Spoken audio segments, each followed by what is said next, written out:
del 1 al 9. Lucas capítulo 9.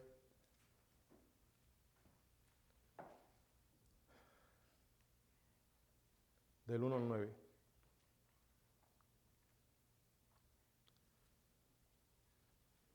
Dice, habiendo reunido a sus 12 discípulos, les dio poder y autoridad sobre todos los demonios y para sanar enfermedades, y los envió a predicar el reino de Dios y a sanar a los enfermos, y les dijo, no toméis nada para el camino, ni bordón, ni alforja, ni pan, ni dinero, ni llevéis 2 túnicas, y en cualquier casa donde entréis, quedad allí y de allí salid. Y donde quiera que no os recibieren, salid de aquella ciudad y sacudid el polvo de vuestros pies en testimonio contra ellos.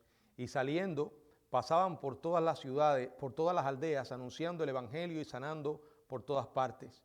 Herodes el tetrarca oyó de todas las cosas que hacía Jesús y estaba perplejo, porque decían, Juan ha resucitado de los muertos, otros, Elías ha aparecido, y otros, algún profeta de los antiguos ha resucitado. Y dijo Herodes, a Juan yo le hice decapitar, ¿quién pues es este de quien oigo tales cosas? Y procuraba verle. Señor, gracias por tu palabra, gracias porque en ella, Señor, tú hablas a nuestras vidas. Danos oídos, Señor, para oír, y danos también un corazón receptivo para que tu palabra pueda encontrar fruto en nuestra vida, Señor. Guíanos ahora con tu Espíritu en este estudio de esta porción bíblica. En el nombre de Jesucristo. Amén.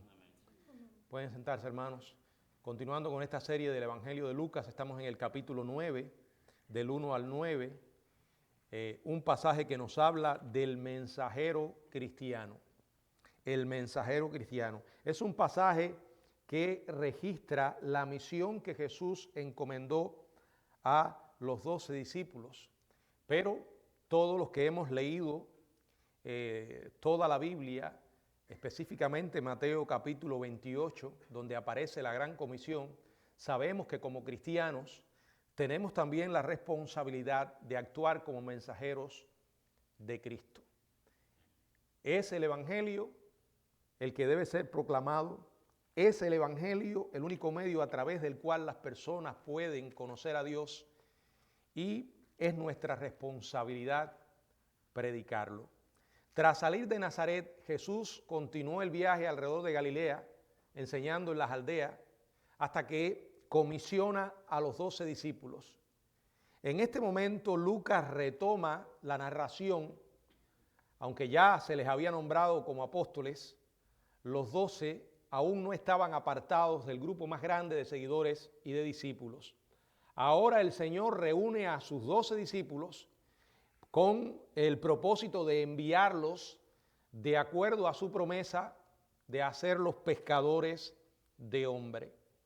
Aquí en este pasaje de Lucas y en esta comisión del Señor a los 12, podemos encontrar varios principios acerca del perfil de un mensajero de Cristo.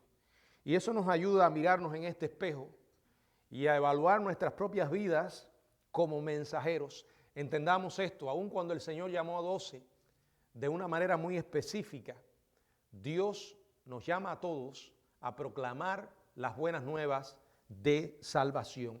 El único requisito, haberle conocido. De la única manera que usted no tiene nada que decir, es que no tenga al Salvador. Pero si hemos conocido a Cristo, es nuestra responsabilidad presentar a ese Cristo al mundo perdido y recordando que somos representantes de Cristo.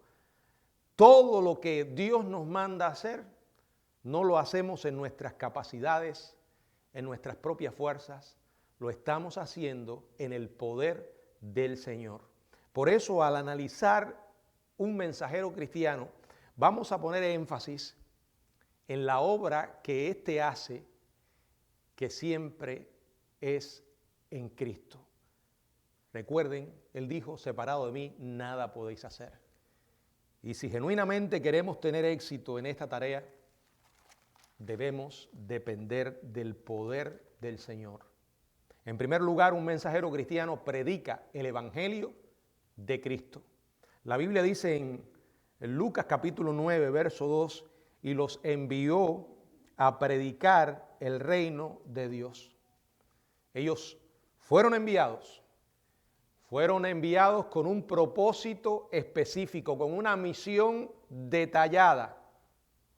Debían llevar un mensaje, debían predicar, como dice Lucas, el reino de Dios. La palabra griega para predicar es keruso y hace referencia a un anuncio formal, a un anuncio fidedigno, a un anuncio público de una verdad de la cual el heraldo es un representante. Así como se comunicaba importantes mensajes al público, tal como los pregoneros lo harían en tiempos posteriores, de pueblo en pueblo, los apóstoles debían ir públicamente llevando el evangelio o el mensaje del reino, diciéndolo en palabras conocidas para nosotros y llamando a la atención al mensaje que hoy nosotros estamos llamados a llevar. Podemos decir el evangelio de Cristo. Es el mensaje donde Jesús es el Salvador, Jesús es el Señor, Jesús es el Rey. Ese Salvador, ese Señor y ese Rey había llegado, estaba en persona dentro de ellos. Hoy ya no está físicamente, pero tenemos su Espíritu que nos guía en esta gran tarea. Ellos tenían la responsabilidad de anunciar que la entrada al reino era por medio del arrepentimiento y a través de la confesión de pecado y fe en el Mesías. Arrepentimiento y fe. Los dos requisitos, digamos, ¿verdad?, de todo aquel que cree. Los dos pasos de la salvación. Arrepentimiento y fe. Fe en Cristo, fe en el mensaje. La Biblia dice que la fe viene por el oír y el oír la palabra de Dios. Pero no lo pueden oír sin haber quien les predique. Recuerden, como hemos estado diciendo, el evangelio es un mensaje que hay que entregar. Aparte de este, no es posible que una persona se salve. ¿Quieres que una persona se salve? Exponla al evangelio. Háblale del evangelio y ora por su vida. En segundo lugar, un mensajero cristiano manifiesta la compasión de Cristo. No solo predica el evangelio de Cristo, sino además manifiesta la compasión de Cristo. Dice, le dio poder y autoridad sobre todos los demonios y para sanar enfermedades. Y dice la Biblia en el verso 2, ahí es todo el pasaje, les dio poder y autoridad sobre todos los demonios y para sanar enfermedades y sanar a los enfermos. Primero, tenían un mensaje que dar. Segundo, ese mensaje Dios mismo lo iba a validar. ¿Qué quiere decir? Que lo iba a respaldar. Que Dios iba a decir al mundo entero, este es mi mensaje. Y piénsenlo, esta fue la manera que Dios escogió. Mientras ellos proclamaban, el poder de Dios se manifestaba, demostrando que ese mensaje venía de Dios. Los apóstoles tenían que ser fieles en esto. Desde la finalización del Nuevo Testamento, el mensaje de un predicador puede medirse contra la norma inspirada, infalible e inerrante del Nuevo Testamento. Si alguien verdaderamente está anunciando el evangelio, se va a ajustar a las verdades de la palabra. Tenemos una regla para medir al verdadero mensaje y es la Biblia. Allí está o aquí está el evangelio. Ahora, eso no significa que Dios hoy ha dejado de sanar, ha dejado de manifestar su poder sobre los demonios. Dios sigue siendo el mismo. Lo que en aquel momento ellos no contaban con una verdad completa, revelada, como nosotros tenemos hoy la palabra de Dios. Y el Señor los delega y les da poder y autoridad. No era el poder de ellos. No tenían ellos absolutamente ninguna autoridad por sí mismos. El poder que recibieron, que era a través del Espíritu Santo, y la autoridad que recibieron, todo era de Dios. O sea, ellos fueron mandados a hacer una obra y no en sus propias fuerzas. Esto es algo que no podemos olvidar tampoco nosotros. El Señor no solo nos salvó, sino que además nos da el poder para que tú y yo podamos hacer su obra. Y es interesante, dice, les dio poder y autoridad sobre los demonios. O sea, les dio dominio total sobre el mundo sobrenatural de los ángeles caídos. Pero además recibieron poder para sanar a los enfermos. Dos cosas que en aquel momento eran grandes necesidades. Sabemos por los evangelios de que durante ese tiempo los demonios hicieron un despliegue tremendo, como intentando detener la obra del Salvador. Mucha gente enferma, endemoniada, se cruzó con Jesús. Por cierto, hoy sigue ocurriendo lo mismo. Les dio poder para sanar enfermos y, como dice Mateo capítulo 10, verso 8, hasta lo imposible humanamente. Bueno, lo anterior también es imposible humanamente, pero algunos lo logran falsificar. Pero esto de resucitar muertos es más complicado, ¿verdad? Pero ellos podían hacerlo en el nombre de Cristo.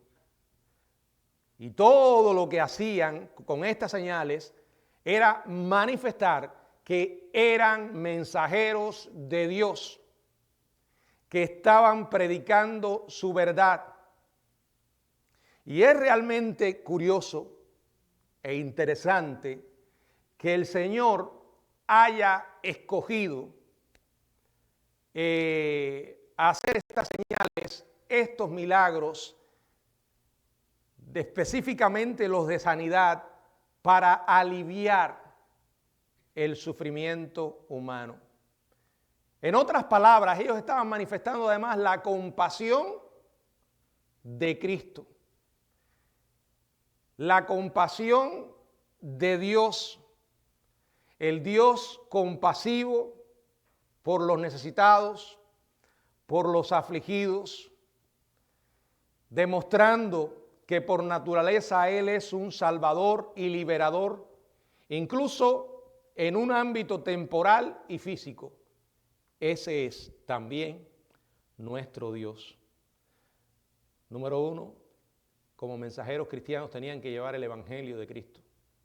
Segundo, estaban manifestando la compasión de Cristo. No se trataba de ellos.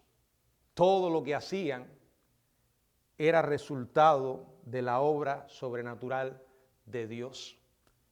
En tercer lugar, el mensajero cristiano, un mensajero cristiano, conserva la confianza en Cristo.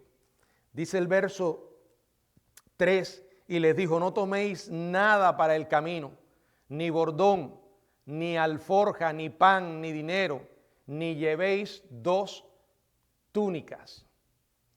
Bueno, esto es un llamado a que confiaran en Él. Si Él los había llamado y los había enviado, Él también se encargaría de suplir sus necesidades. Debían actuar en fe.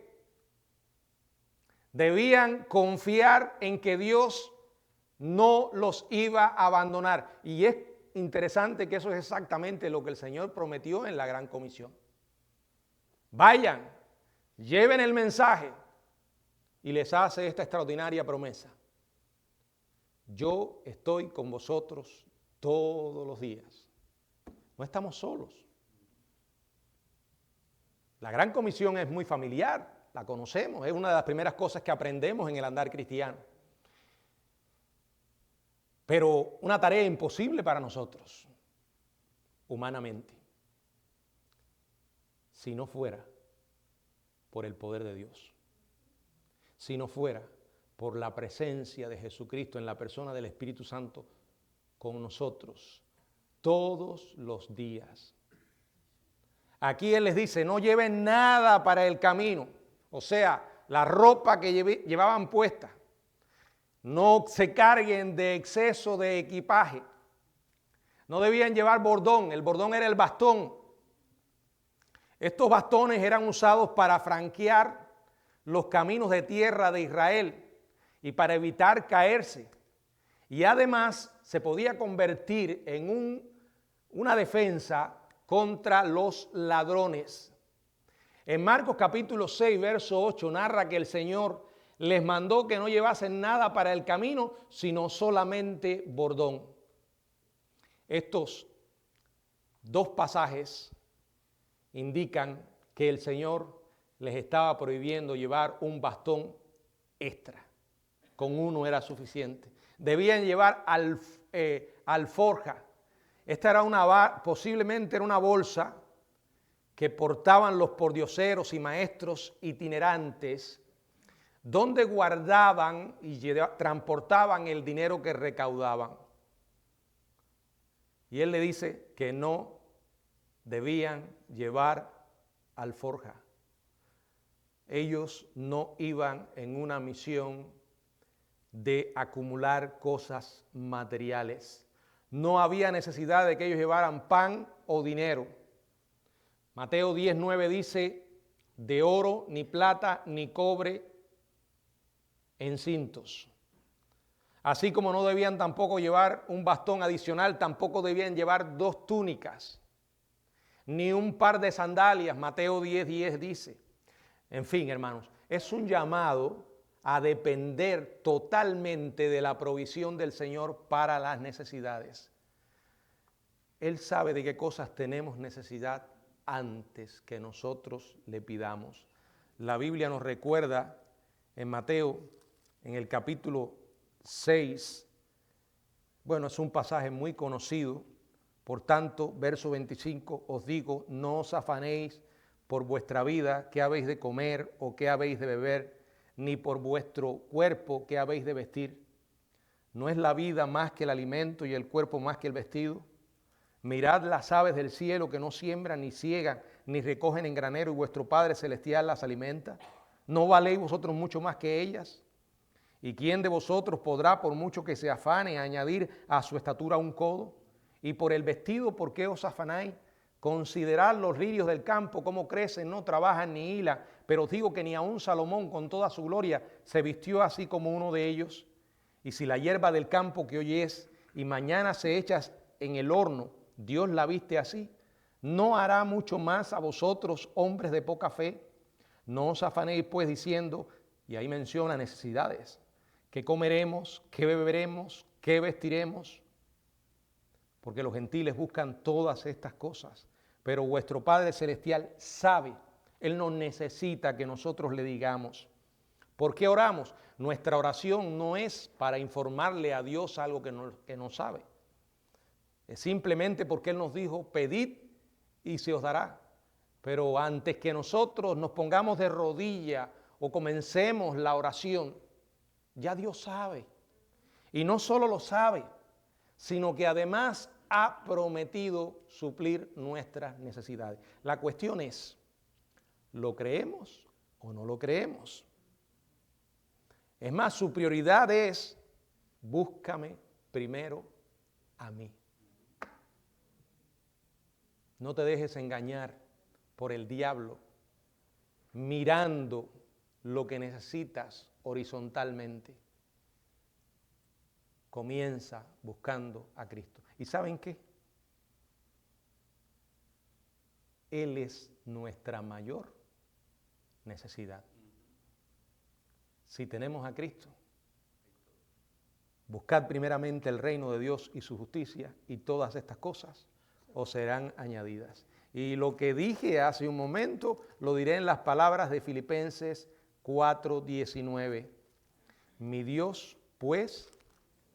suplirá todo lo que os falta conforme a sus riquezas en gloria en Cristo Jesús.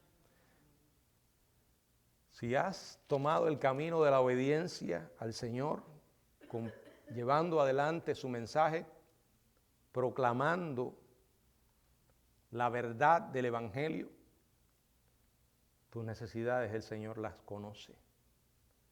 Él ha prometido suplirla. Descansa en eso. Muchas veces nos vamos enfrascando tanto en la obra del Señor que se nos olvida el Señor de la obra. Y algo que no podemos olvidar nunca, esto comienza con Cristo. Es un enorme error querer comenzar de afuera hacia adentro. No. Tenemos que empezar en nuestro corazón. Revisar quién gobierna ahí, quién está en el trono. Y entonces todo comenzará a fluir. ¿Por qué digo que debe comenzar de adentro? Porque puede comenzar de afuera, y la Biblia dice que si se comienza de afuera, muchos van a recibir una gran sorpresa. Mateo capítulo 7, verso 21, dice: no todo el que me dice Señor, Señor.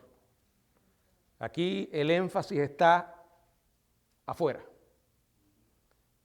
en lo que se dice. Algunos dirán, muchos, porque vamos a ver que esa es la palabra que emplea, Señor, Señor. No todo el que me dice Señor, Señor entrará en el reino de los cielos, sino el que hace la voluntad de mi Padre que está en los cielos. La voluntad del Padre es que te conozcan a ti, como dice Jesús.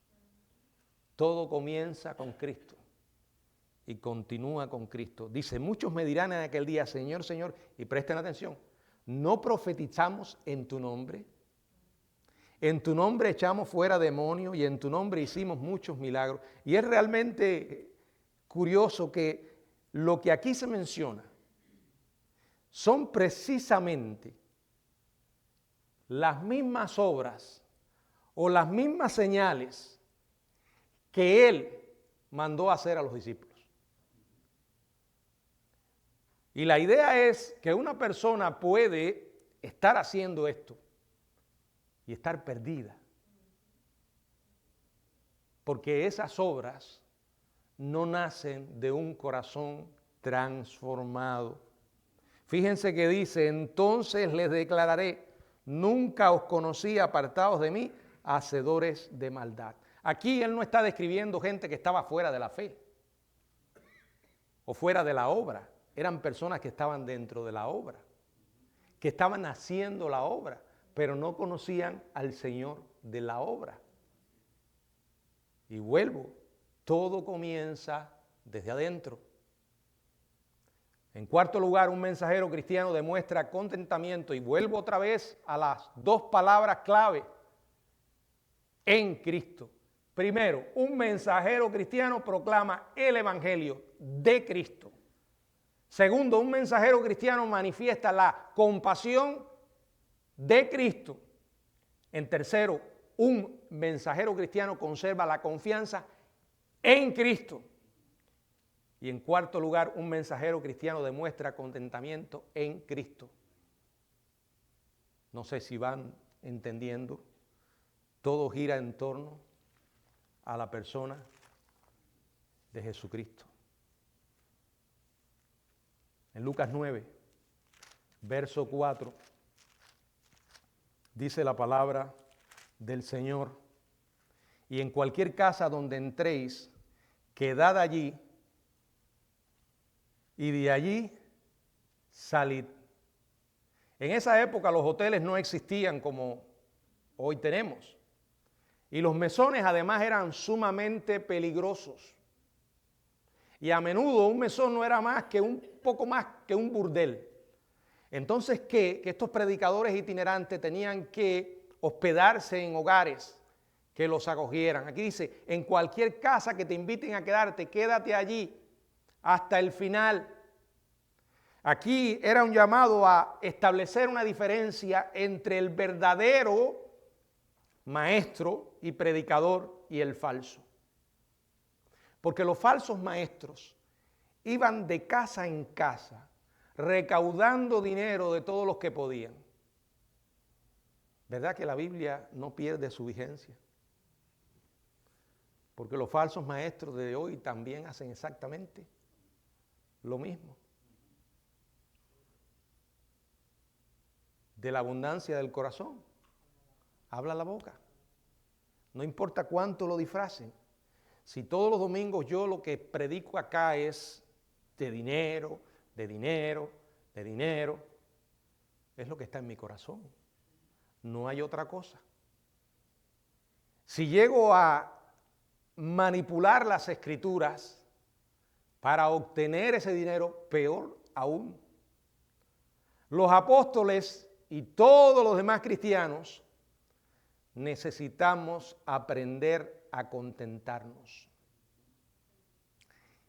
Miren, ¿saben cuál es una de las marcas más grandes de un cristiano espiritual? El contentamiento. Vamos a buscar 1 Timoteo capítulo 6.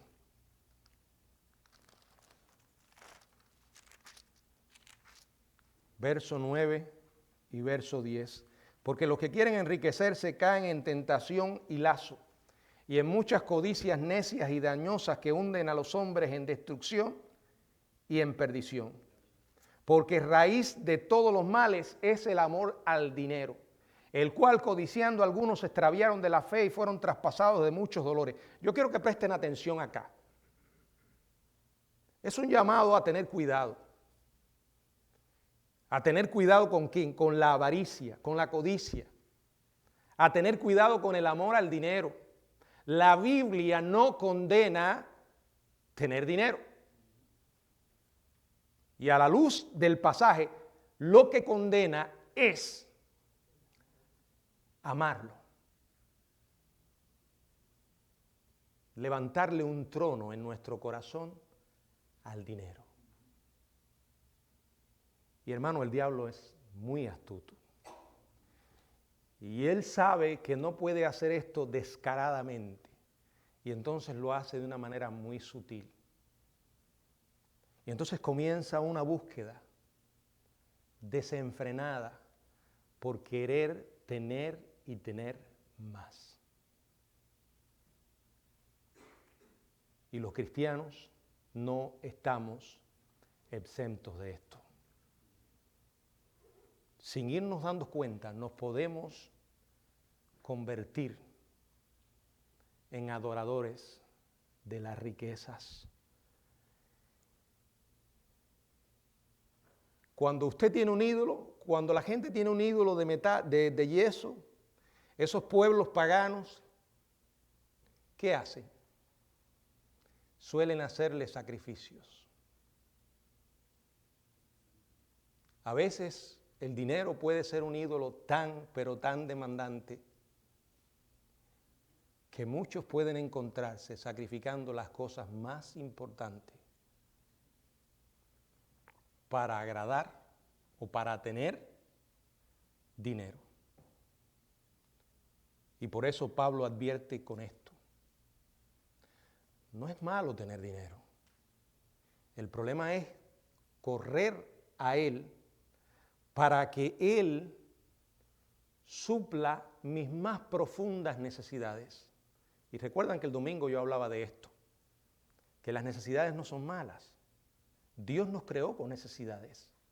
El problema está en querer llenar esas necesidades separados de Dios.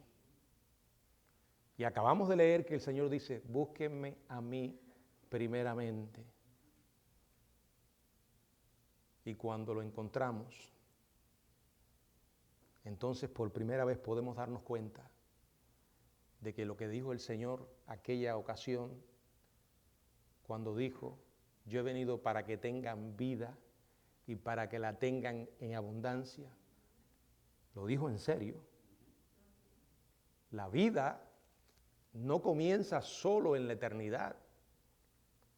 La eternidad es parte de tener esa vida. Podemos comenzar a disfrutar de esa vida en el presente, aquí y ahora. Y qué error pensar que por tener y tener más, mis necesidades van a ser satisfechas. Hermano, está de más, ustedes lo han oído muchísimas veces. El dinero no puede comprar las cosas más importantes. Y más de una vez hemos visto muchísimas personas que aún sin Él han vivido felices en Cristo. Quiero que leamos Filipenses capítulo 4, 11 y 12. Dice la palabra, Filipenses capítulo 4, 11 y 12. No lo digo porque tenga escasez, pues he aprendido a contentarme cualquiera que sea mi situación. Sé vivir humildemente y sé tener abundancia. En todo y por todo estoy enseñado. Así para estar saciado como para tener hambre. Así para tener abundancia como para padecer necesidad. Este es un hombre que está preparado para todo. Este es un hombre que aprendió a contentarse. ¿Por qué? Porque un día conoció a aquel que puede llenar su vida, que podía llenar su vida. Algo que no había podido lograr con su vida religiosa en el judaísmo. No importa cuánto celo tuviera, ni cuán buenos maestros en la religión judía, era un hombre totalmente vacío. Y cuando conoció a Jesucristo en aquel camino de Damasco, hacia Damasco, él conoció la fuente de la verdadera abundancia. Cuando yo leo esto, digo, bueno, esto no se parece al mal llamado evangelio de la prosperidad. He escuchado predicadores de esto que dicen, no te conformes. El conformismo es diabólico, no es de Dios. El contentamiento es lo que Pablo está diciendo. Yo estoy preparado para vivir de cualquier manera. Dice la Biblia que Dios nos da todas las cosas para que las disfrutemos. Dios es el dador de toda buena dádiva. Pero si miramos el ejemplo de Pablo, aquí hay alguien que aprendió a disfrutar de lo que Dios le daba con las manos abiertas. No se aferraba.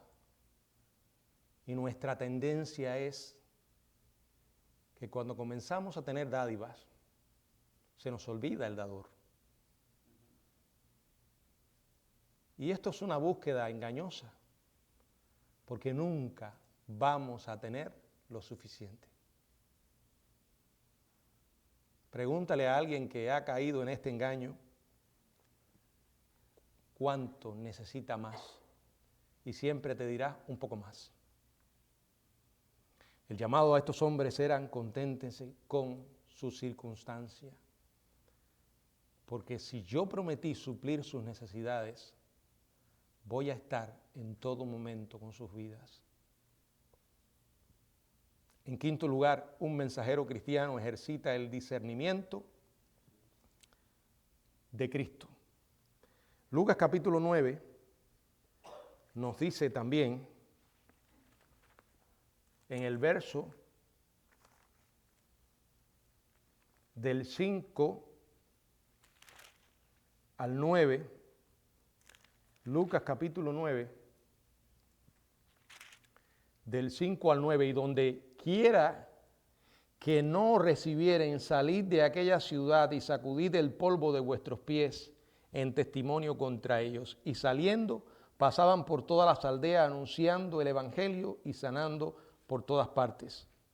Herodes el tetrarca oyó de todas las cosas que hacía Jesús y estaba perplejo porque decían algunos, Juan ha resucitado de los muertos, otros Elías ha aparecido y otros algún profeta de los antiguos ha resucitado. Y dijo Herodes, a Juan yo le hice decapitar, ¿quién pues es este de quien oigo tales cosas? Bueno, la última instrucción del Señor tenía que ver con cómo los 12 debían tratar a aquellos que no los recibieran.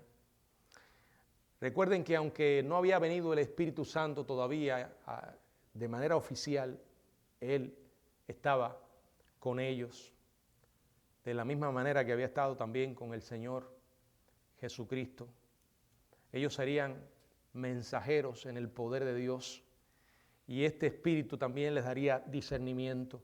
Jesús les dijo que salieran de la ciudad si alguien no quería recibirle y que sacudieran el polvo de sus pies en testimonio contra ellos. El énfasis era que se dieran cuenta de las serias consecuencias de rechazar el Evangelio. Sacudir el polvo de los pies era un gesto tradicional judío. Por ejemplo, cuando ellos regresaban de un viaje de una nación gentil, como gesto simbólico de quitarse las influencias paganas que podían contaminar sus vidas y la tierra del pueblo judío, se sacudían la ropa y las sandalias, se quitaban el sucio de la tierra. Esto se convirtió en una expresión de desprecio y rechazo. Los apóstoles debían tratar a los judíos que les habían rechazado el mensaje como si no fueran mejores que los gentiles, paganos e inmundos. Fíjense esto. También Jesús reafirma este principio en una declaración sorprendente que hace en Mateo, en el capítulo 7, verso 6, dice Jesús: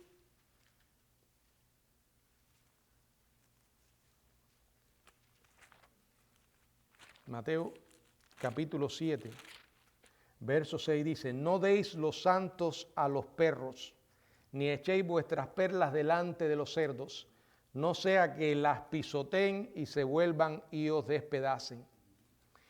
Aquí menciona la palabra perro, pero es importante que digamos que los perros de la Palestina del primer siglo no eran como las mascotas que tú y yo conocemos hoy. Esas mascotas graciosas y domesticadas.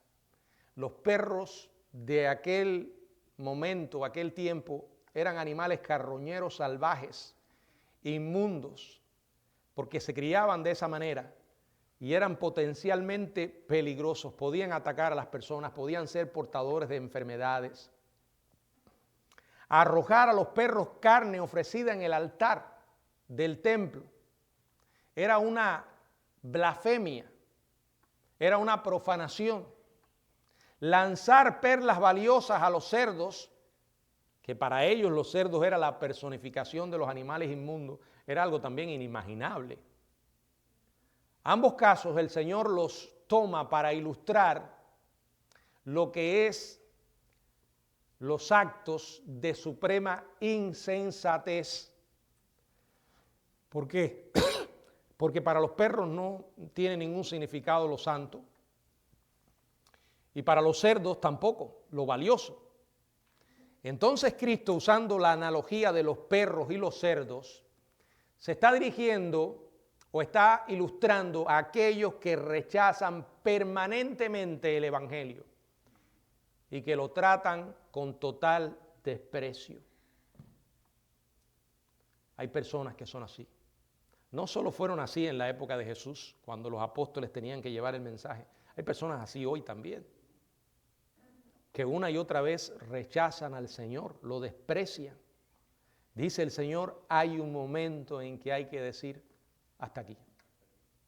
No significa que te vas a pelear con la persona, que vas a dejar de orar por ella.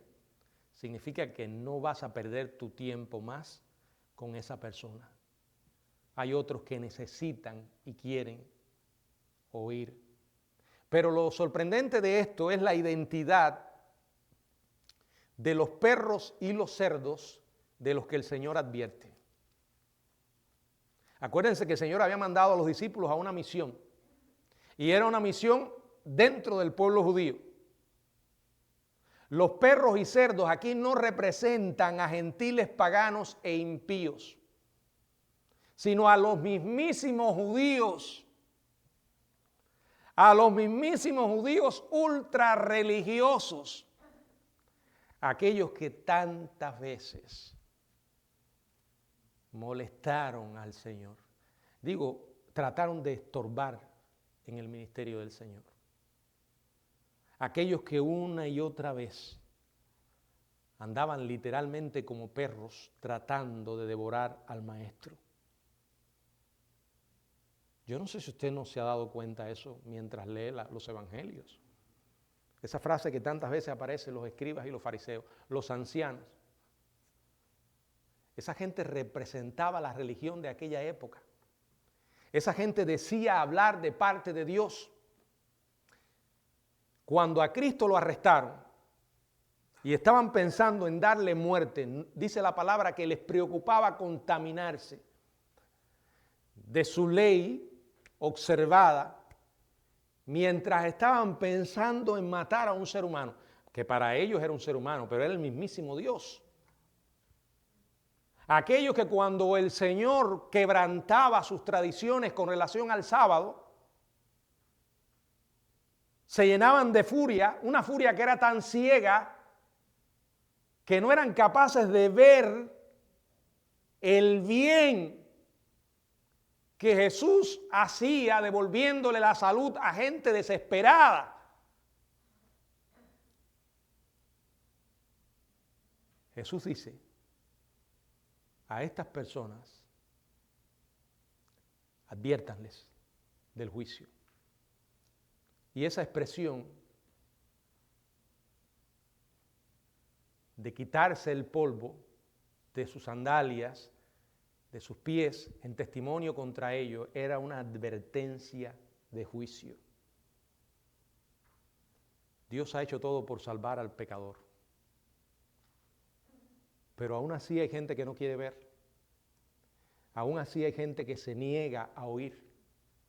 Aún así hay gente que sigue descansando en su bondad, entre comillas, para llegar al cielo. Pero el mensaje del Evangelio dice, no puedes hacer nada tú para llegar al cielo. Cristo lo hizo. Fue Él el que hizo posible que tú llegues al cielo. Por eso es por Cristo, en Cristo. Los 12 pasaban por todas las aldeas anunciando el Evangelio y sanando por todas partes. Y la respuesta de Galilea a la misión de los 12 estaba ejemplificada y simbolizada por Herodes el tetrarca. Este Herodes fue Antipas quien encarceló y ejecutó a Juan el Bautista. Herodes, al que los evangelios se refieren en los relatos del ministerio de Jesús, dice que cuando oyó todas las cosas que hacía Jesús se quedó perplejo y pensó que era Juan que había resucitado de los muertos. Para aumentar la confusión decía que algunos otros afirmaban que Elías había aparecido y otros más que alguno de los profetas antiguos había resucitado. Herodes dice, yo a Juan le hice decapitar. ¿Quién pues es este de quien oigo tales cosas? Este hombre no estaba interesado en conocer al Jesús Salvador.